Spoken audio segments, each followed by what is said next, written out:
이제 여호수아와 이스라엘 백성들이 가나안 땅에 본격적으로 들어가서 정복 전쟁을 하게 됩니다.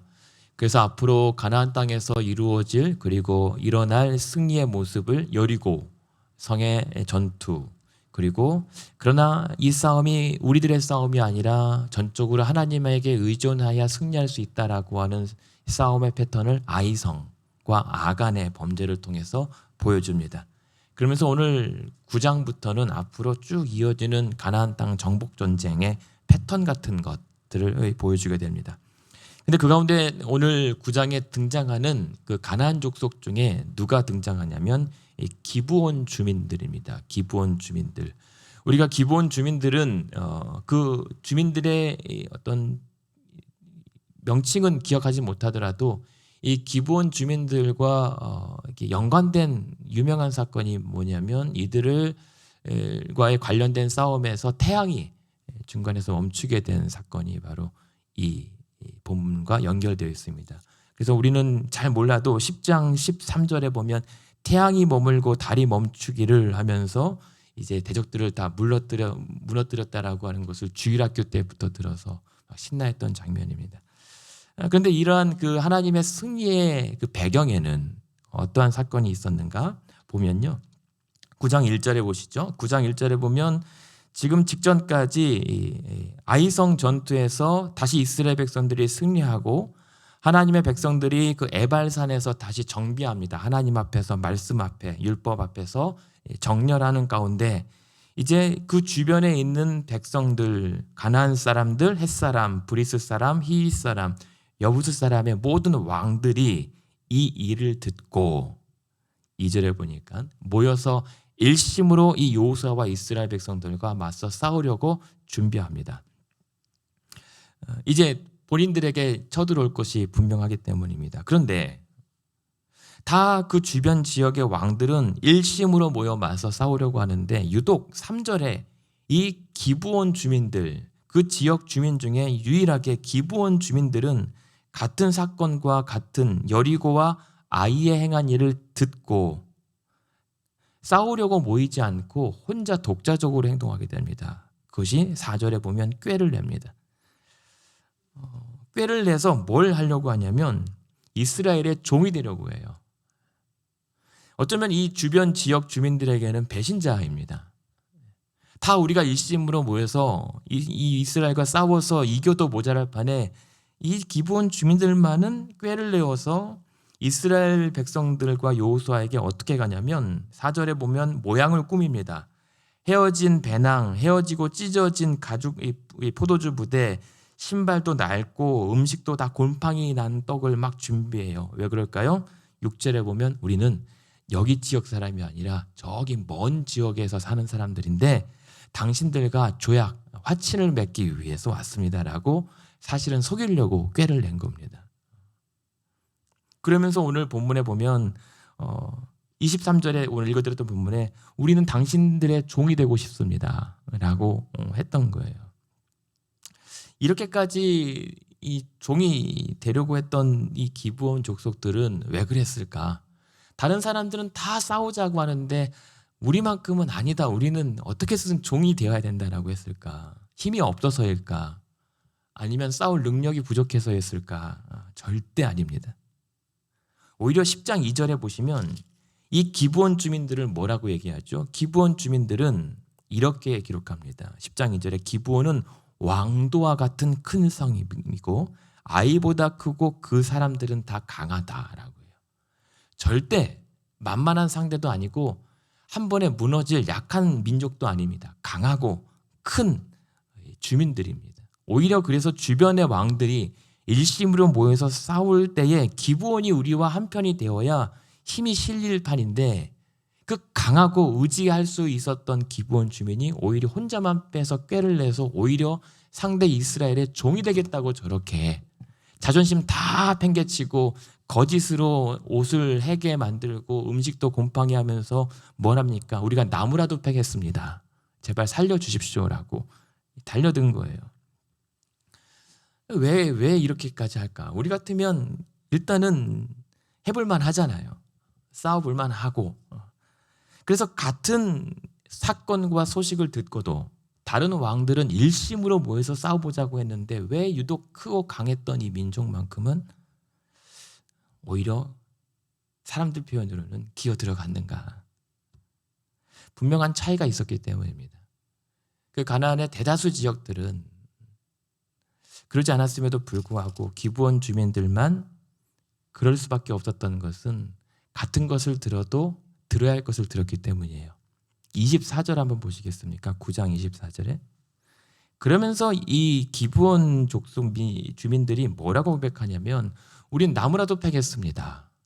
당신들을 위해서 물을 기기라도 하겠습니다. 왜냐하면 여호수아에게 대답하여 이르되 당신의 하나님 여호와께서 그의 종 모세에게 명령하사 이 땅을 다 당신들에게 주고 이 땅의 모든 주민을 당신들 앞에 멸하라 하신 것이 당신의 종들인 우리에게 분명히 들렸으므로 우리는 당신들로 말미암아 우리 목숨을 잃을까 심히 두려웠기 때문에 이럴 수밖에 없습니다 라고 얘기합니다.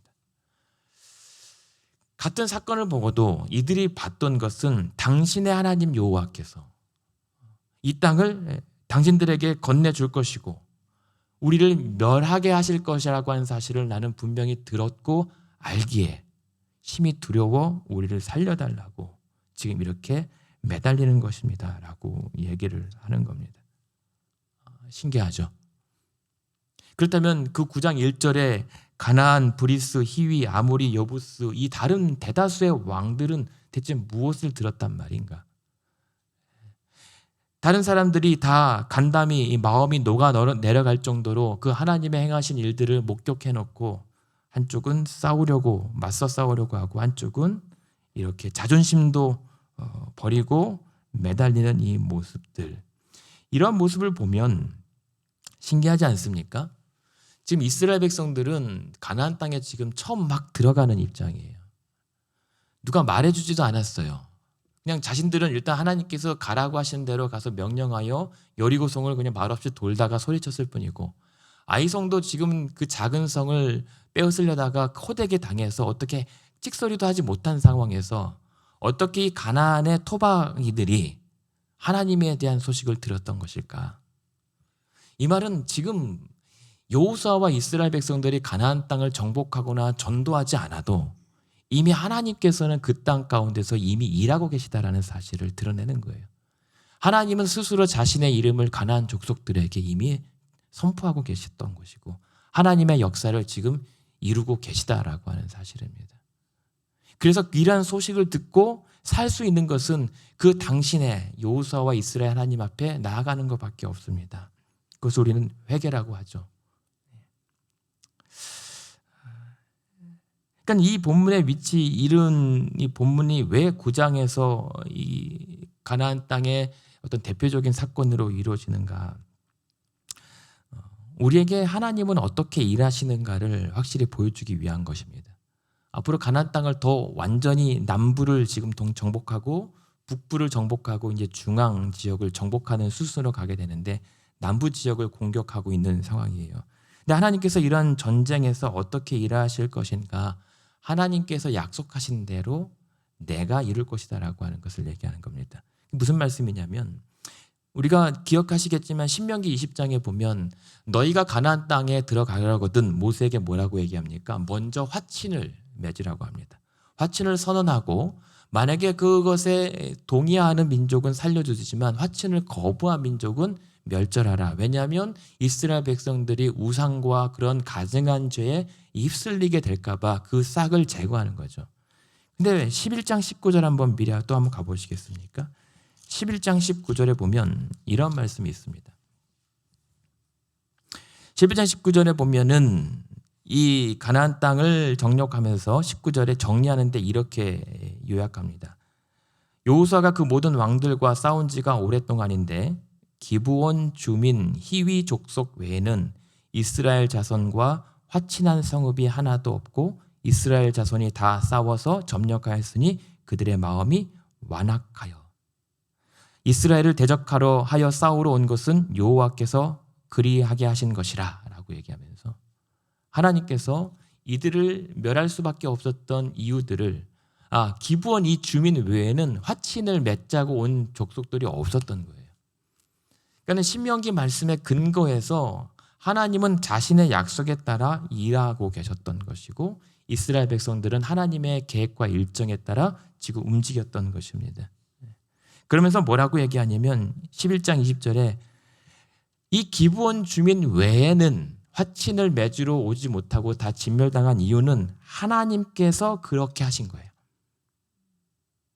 그러면서 하나님께서 어떻게 하셨냐면 그들을 진멸하여 바치게 하여 은혜를 입지 못하게 하시고 여호와께서 모세에게 명령하신 대로 그들을 멸하려 하셨기 때문이다라고 얘기하는 겁니다.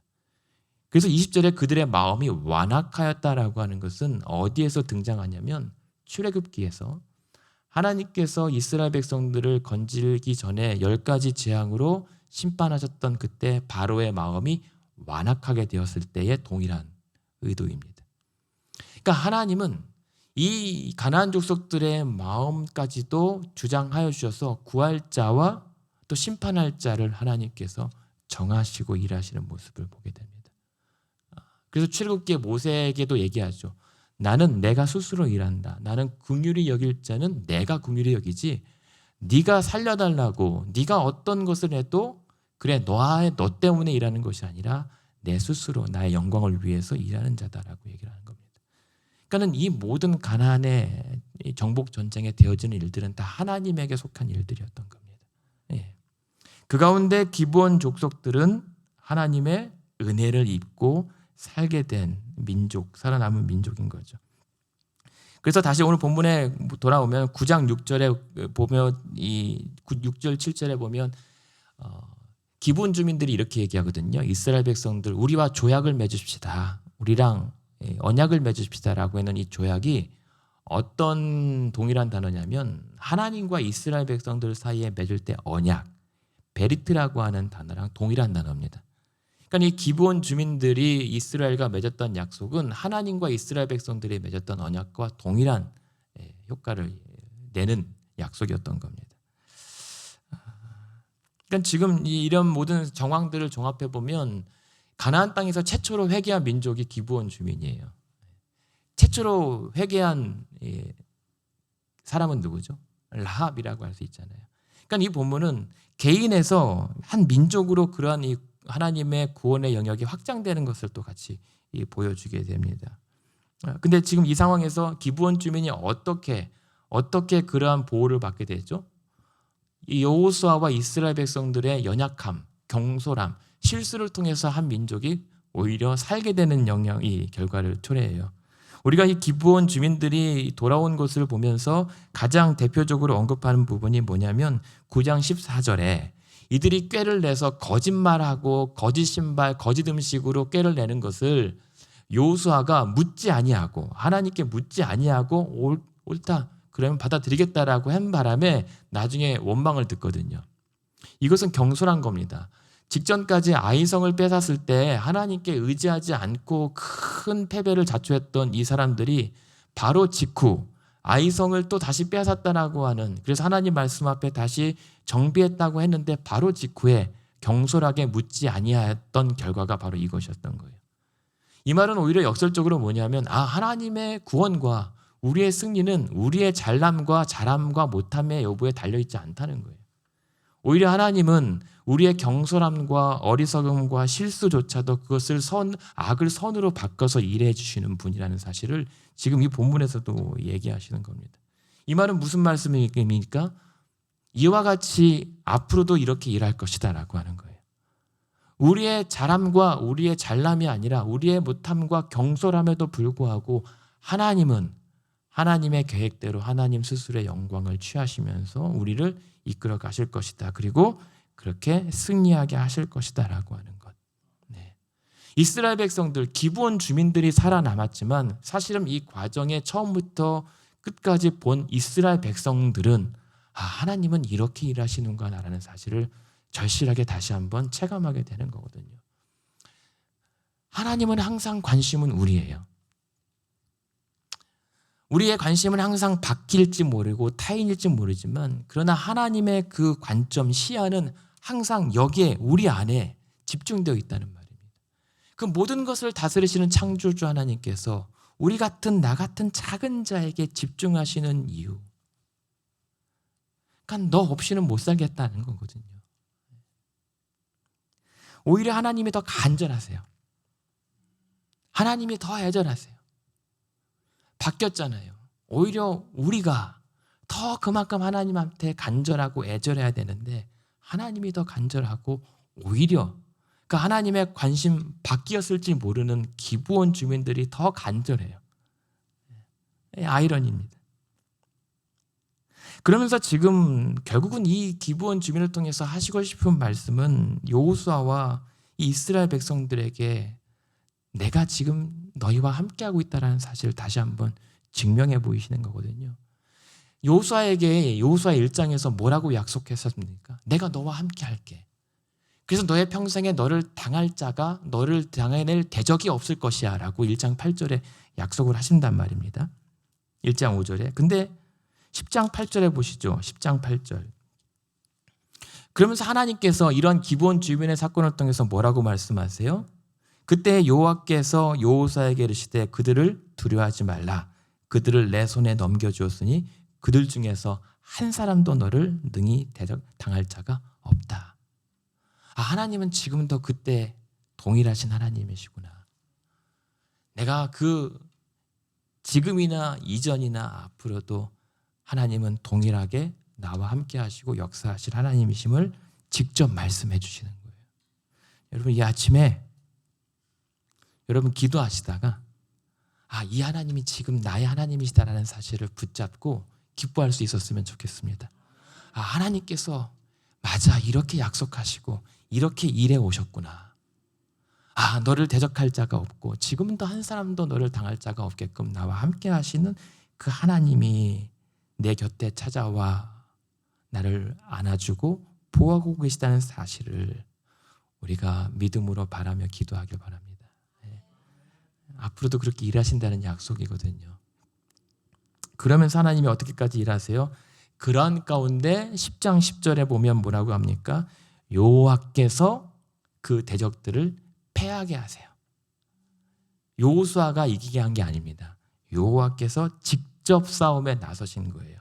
어떻게 해요? 10장 11절에 보면 하늘의 큰 우박 덩어리를 직접 내던지시면서 생각해 보세요. 하나님께서 조금 우스꽝스러운 상상일 수 있는데 하늘에서 막 돌덩이를 막 던지시는 하나님의 모습을 상상해 보세요.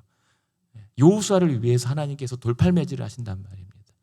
여러분을 위해서 하나님이 지금도 살아 역사하고 일하고 계시다는 거예요. 하나님의 돌멩이를 던져서까지라도 하나님 일하시는 모습 생각해 보세요.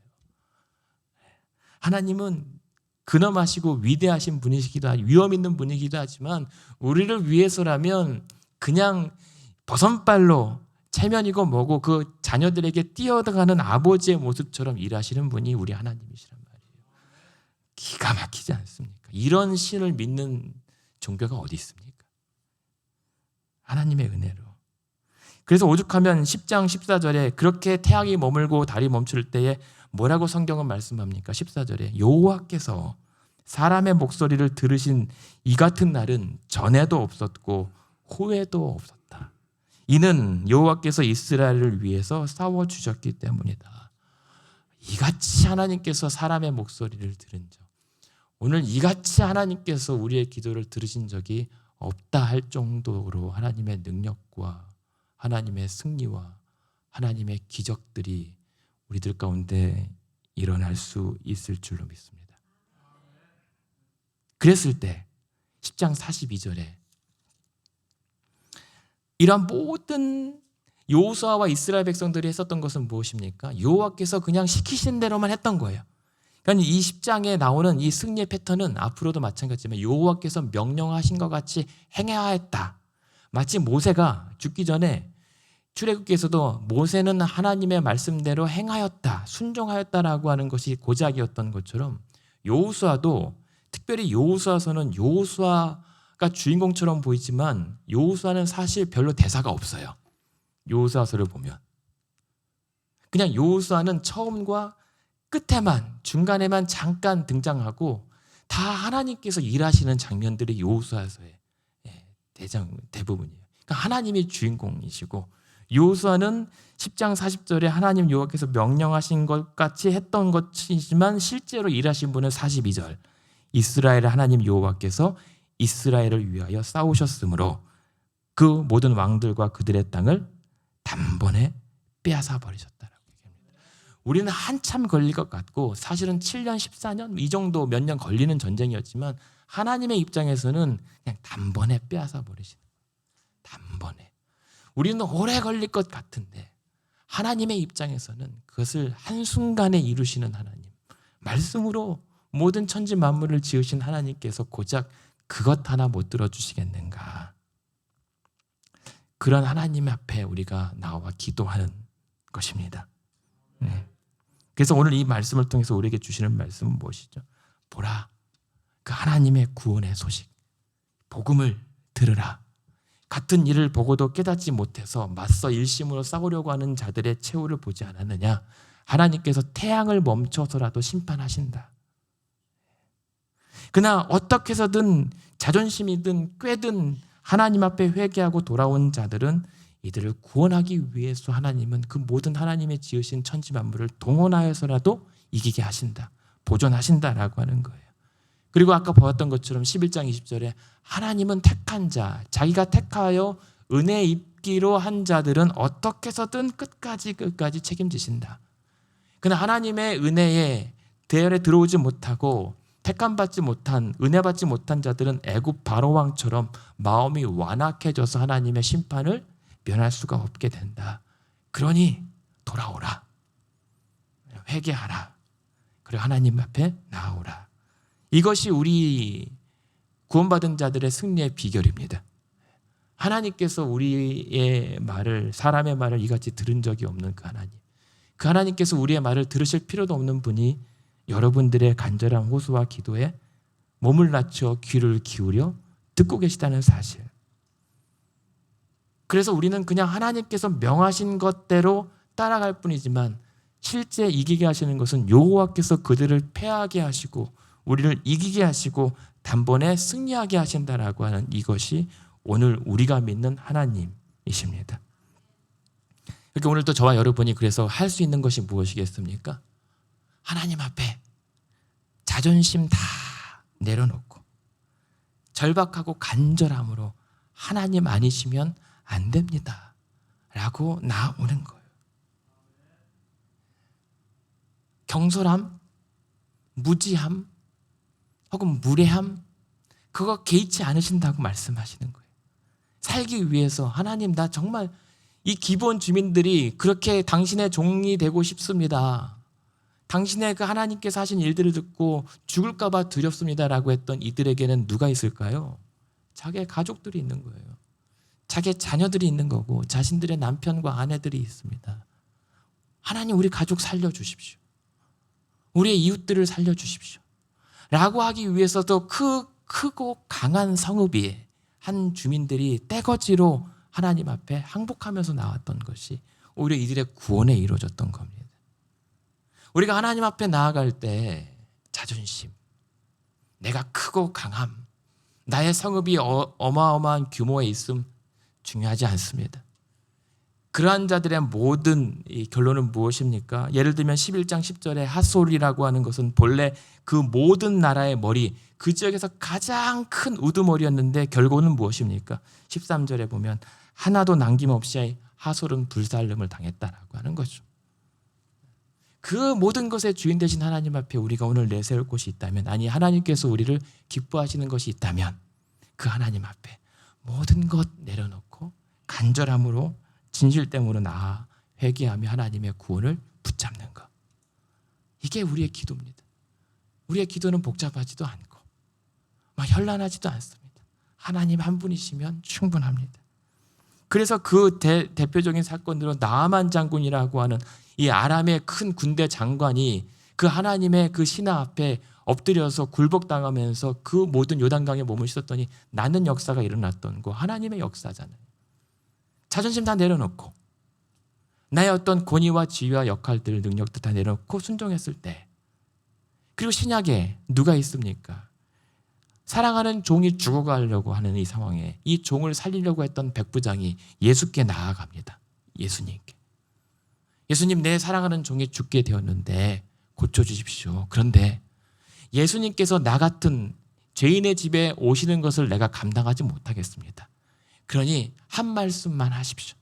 말씀만 해주시면 내 종이 낫겠나이다.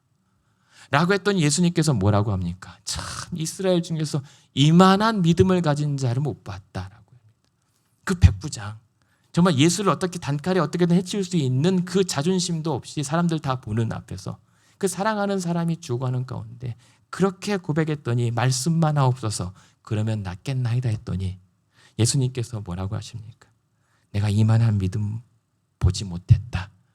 네가 믿은 대로 될지어다.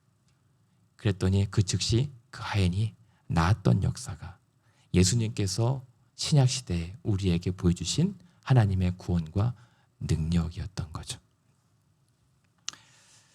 그렇게 오늘도 그 하나님의 구원과 승리를 우리도 얻기 위해서 하나님은 바라시는 것 딱 한 가지입니다. 우리가 간절하게 하나님 앞에 나와 엎드려 회개하며 하나님의 도우심을 구하고 하나님의 백성으로 살기를 사모하는 것입니다. 그런데요, 결론은 뭐냐면 우리보다 더 간절하신 분이 있어요. 지금 우리보다 더 간절하신 분은 하나님이세요. 우리의 간절함 때문에 하나님이 도와주신다고요? 아닙니다. 하나님이 지금 더 우리보다 간절하세요. 근데 하나님께서 더 간절하심으로 그 간절함의 끝을 보신 분이 누구십니까? 예수님께서.